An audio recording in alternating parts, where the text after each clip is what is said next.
Assista agora Nova Vida. Oferecimento: Igreja Batista Nova Vida de São Caetano do Sul. Empório do Bacalhau. Eventos e Inventos, Viagens e Turismo. E IP, Casa da Construção.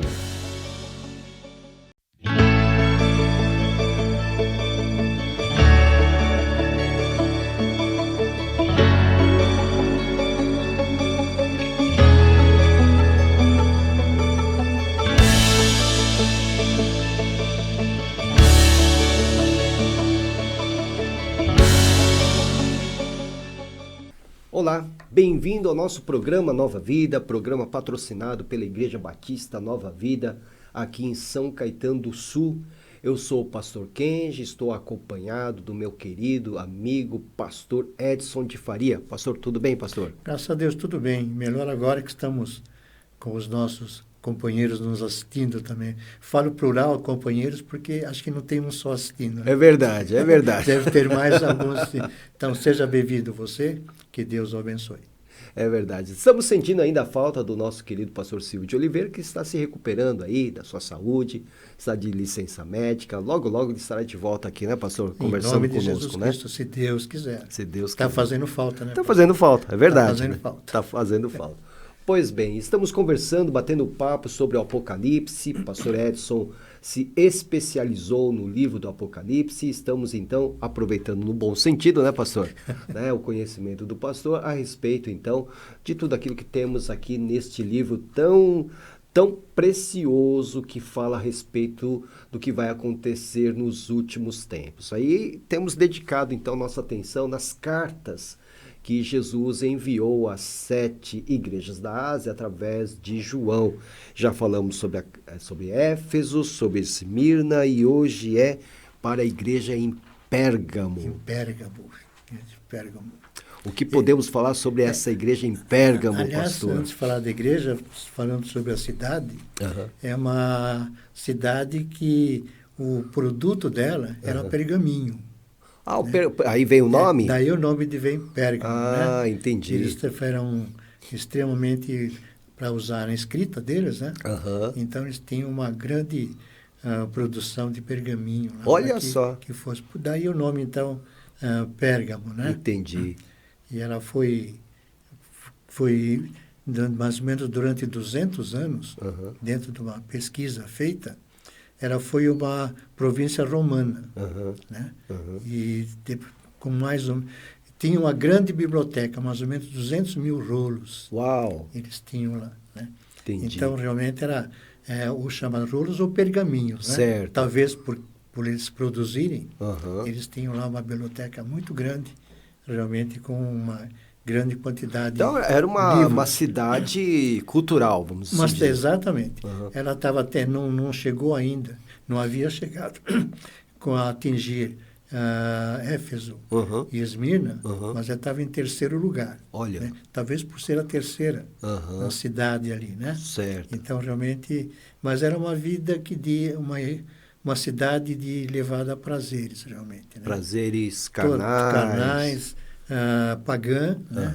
Uma cidade pagã. Certo. E a igreja de Pérgamo estava ali, então, envolvida dentro dessa cidade. Estava no meio dessa cidade.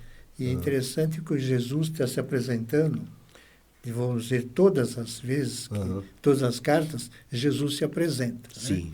E nessa aqui, está apresentando como estas coisas diz aquele que tem a espada afiada de 2 gumes. De 2 gumes. Uma espada bem penetrante. Exato. Né? Que corta dos dois lados. Corta dos dois lados. Né? Então, realmente, é uma cidade que estava voltada para a magia. Quer dizer, então essa espada estava indicando que Jesus iria exercer juízo. Juízo dentro daquela cidade. Entendi. Né? Ela tanto recebeu elogio, né, como recebeu também censura. Entendi. Né? A igreja de Esmirna só foi elogio. Só foi elogio. Né?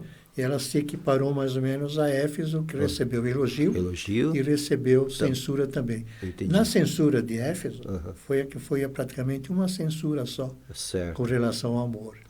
O primeiro amor. O primeiro amor que devia voltar. Né?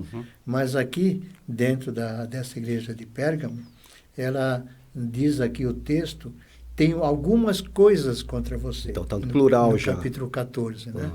Então está dizendo que a igreja de Pérgamo já tinha alguma coisa a mais do que eles teriam que se acertar.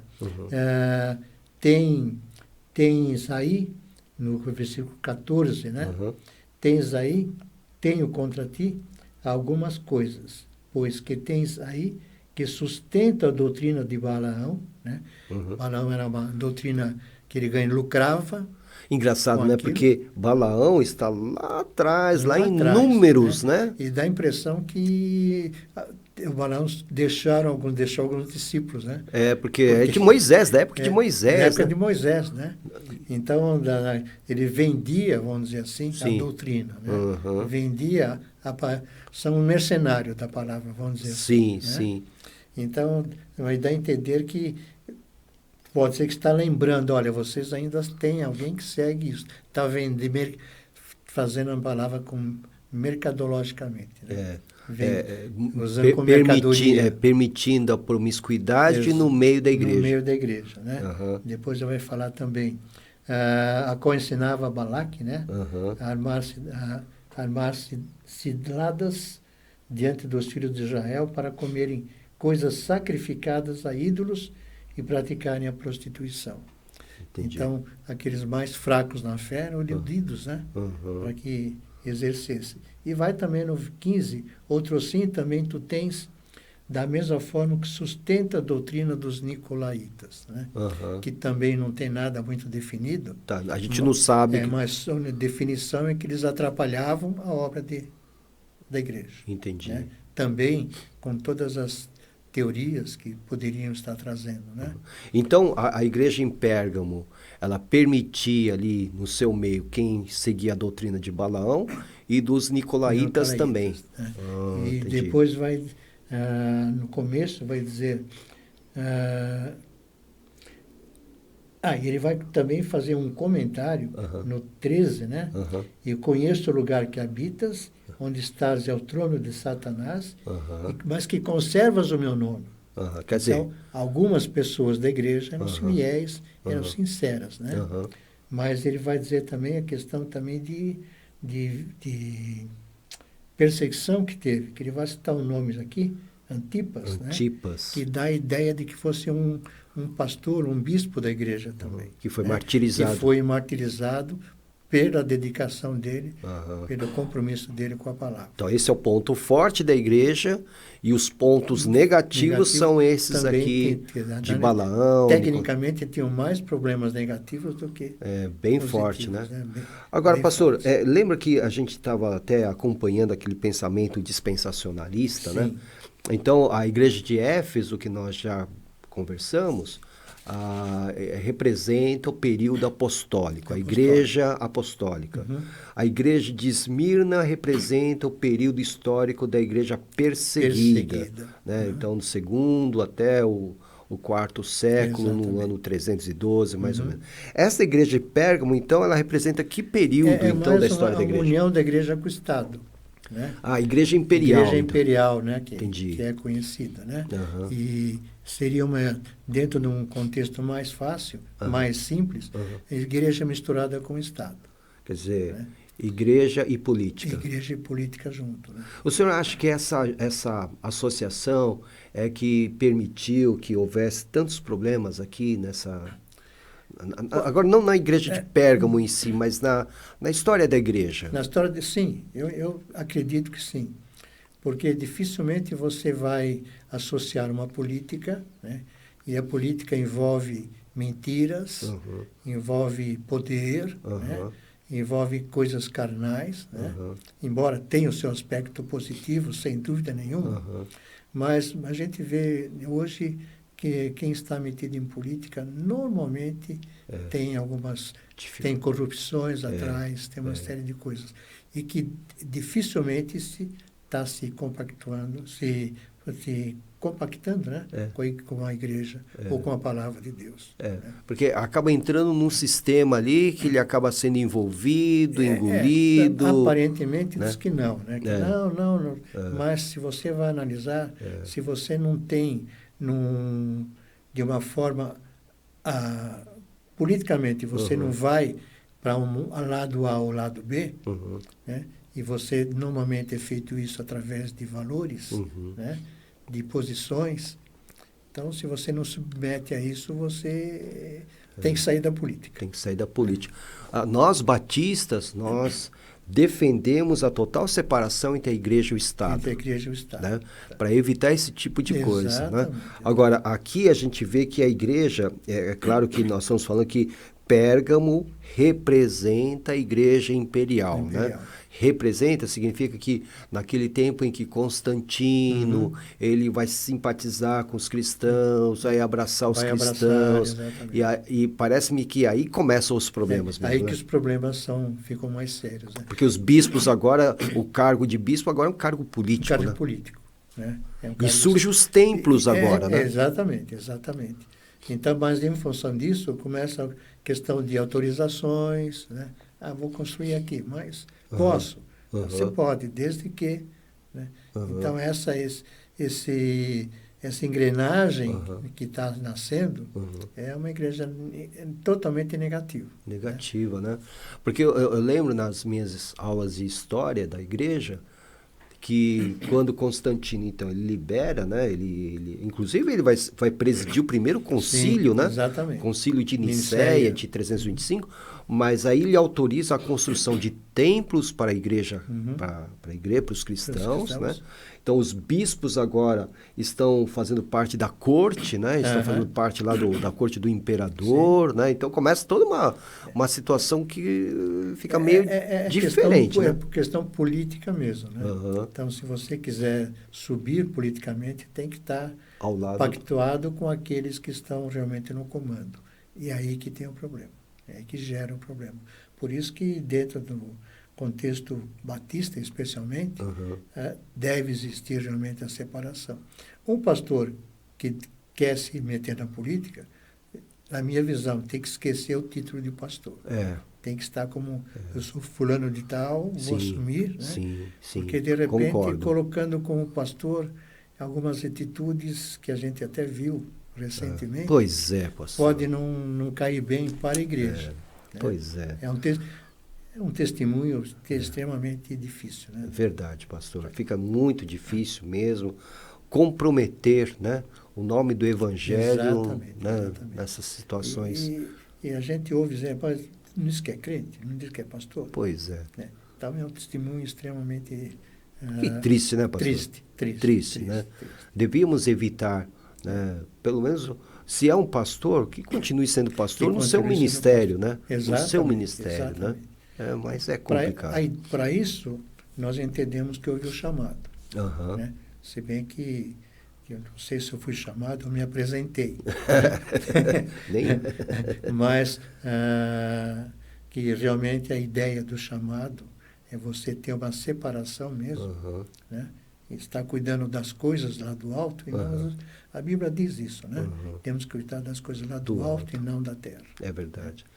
Bom, isso não significa, né, você que está nos assistindo, que nós, evangélicos, com essa posição, sejamos alienados em relação à política. Não é nada disso.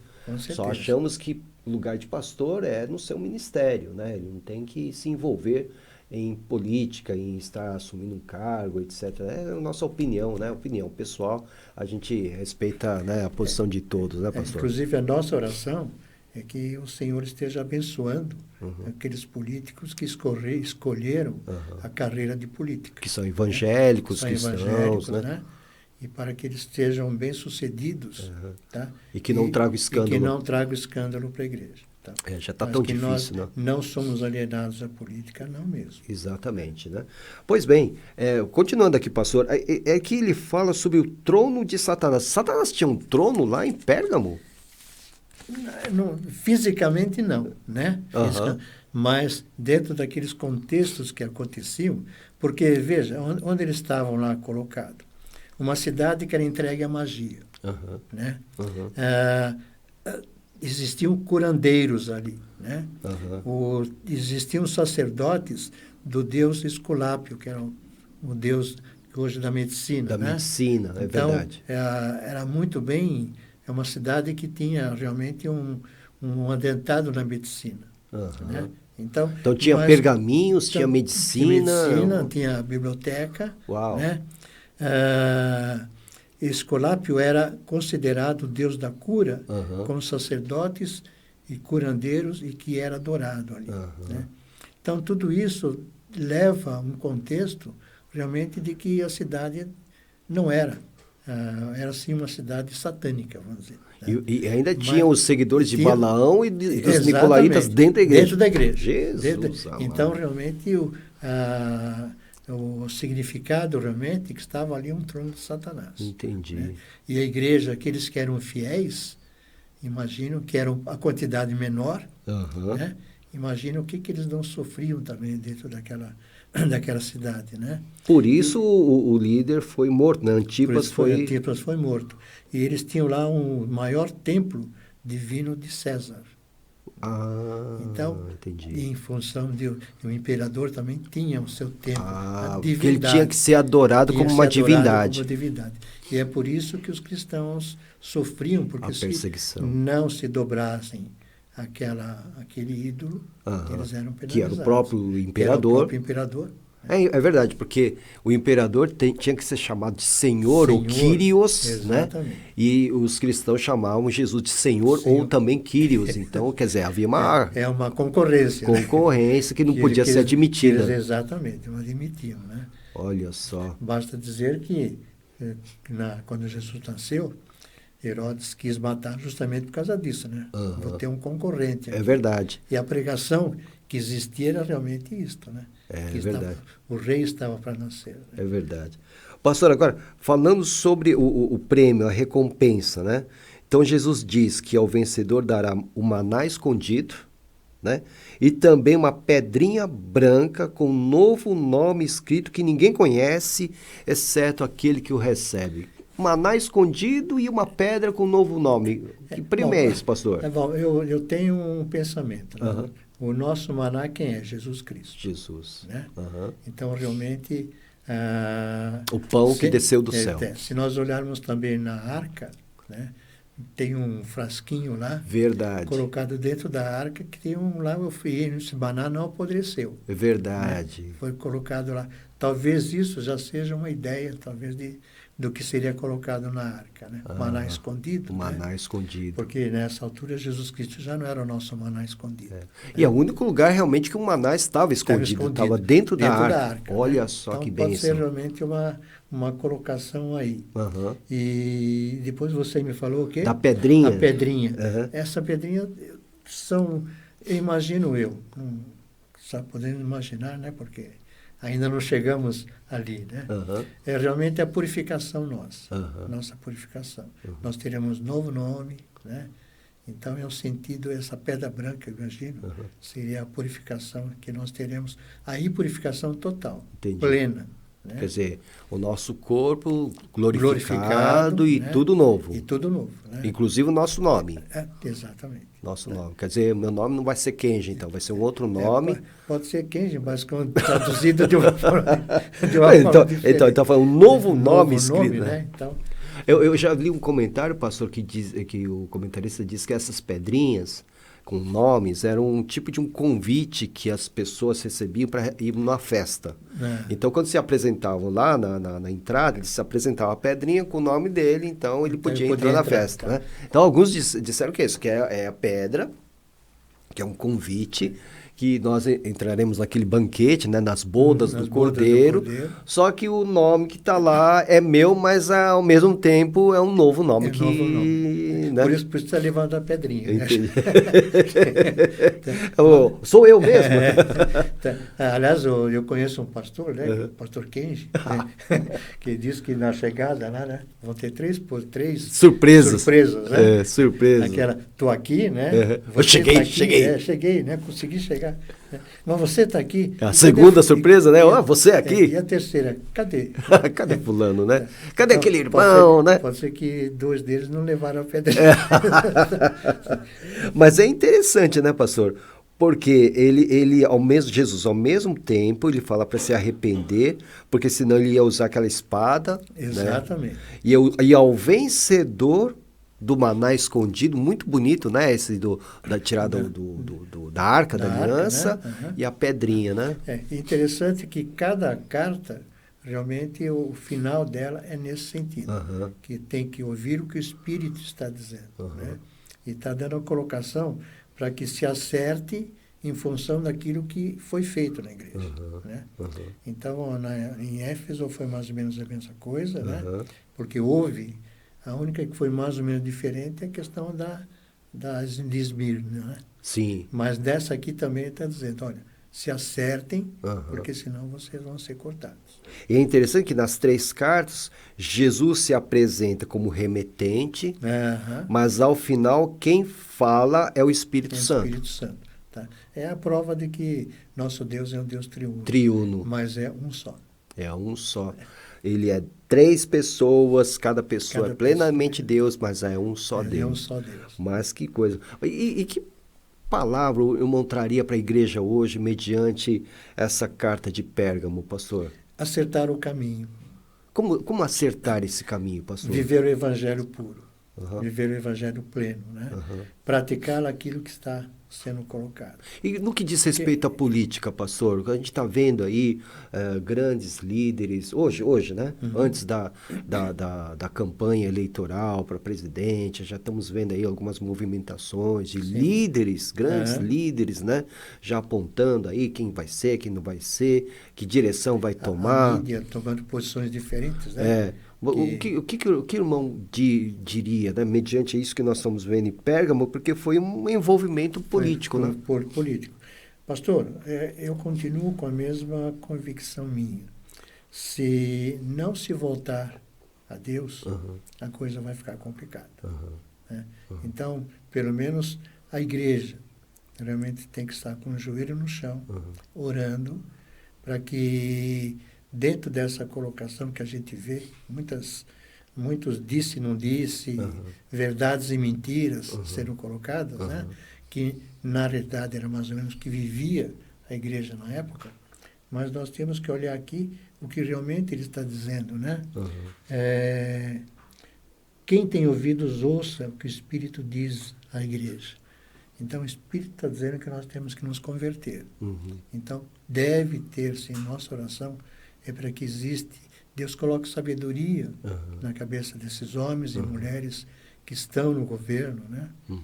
Porque nós estamos numa situação realmente muito crítica. Muito crítica. E se a igreja também não dobrar seu joelho, não orar... Temos que orar pelas autoridades também. Isso aí é bíblico, né?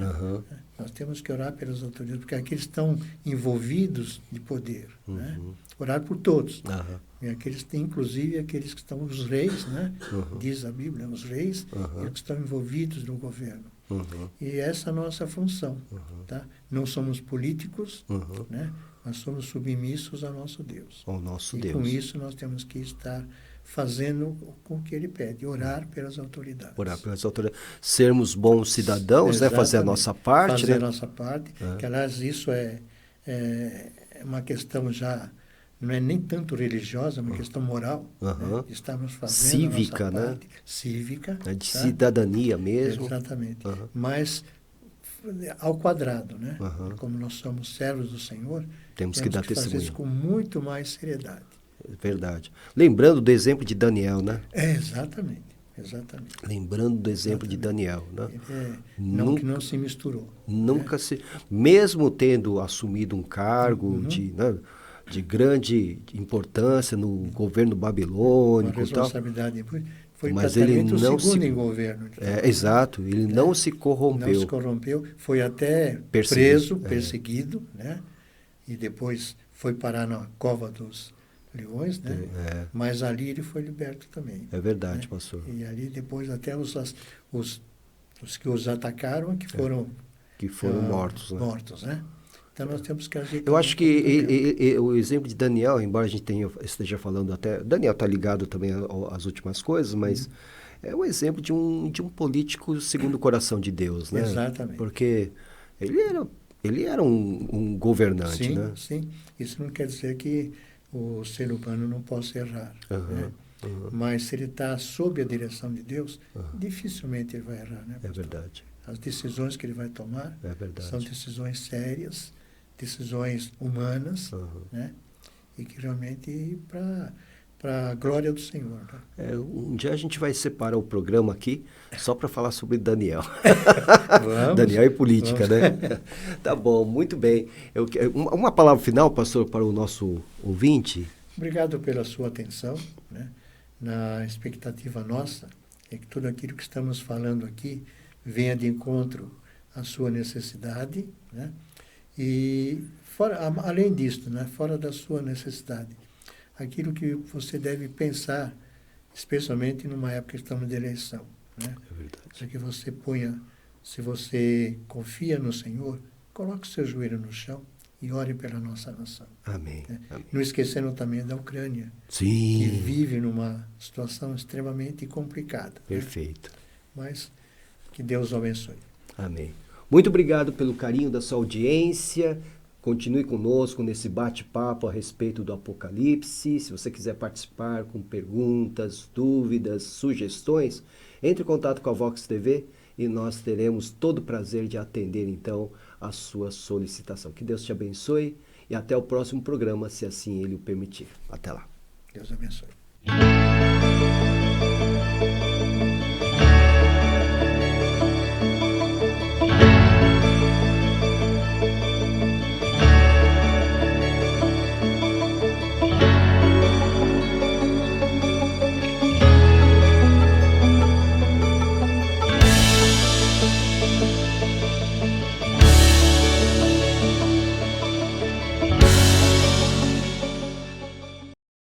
Você acabou de assistir Nova Vida.